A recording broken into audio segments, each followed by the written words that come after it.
In today's video, I'm going to teach you change block base point in AutoCAD. If you've ever inserted a block and it doesn't snap from the spot you expect, or it rotates awkwardly because its grip is in the wrong place, you're really talking about the block's base point.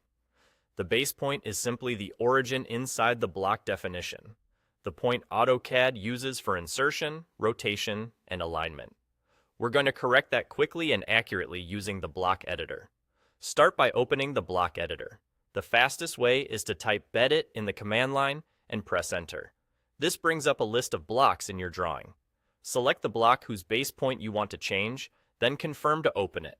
Remember, you're editing the definition, so your changes will apply to every instance of this block in the drawing. Inside the block editor, you'll see the block's geometry along with a clear origin marker. That origin is the current base point. The idea is simple.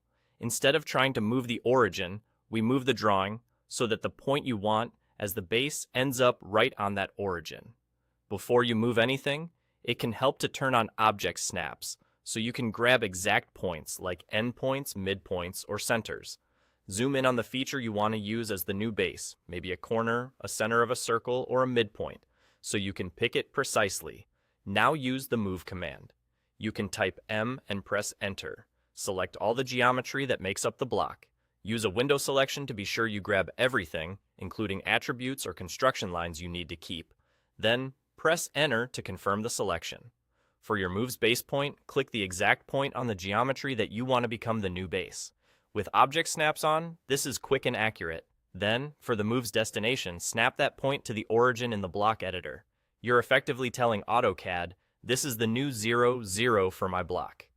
That's it. You've changed the block's base point by aligning the geometry to the origin. From now on, when you insert or rotate that block, AutoCAD will use the point you chose, which makes placement and alignment far more predictable. If needed, double-check your work by panning around and verifying that the intended point sits exactly at the origin marker. And you're done. Quick, clean, and precise.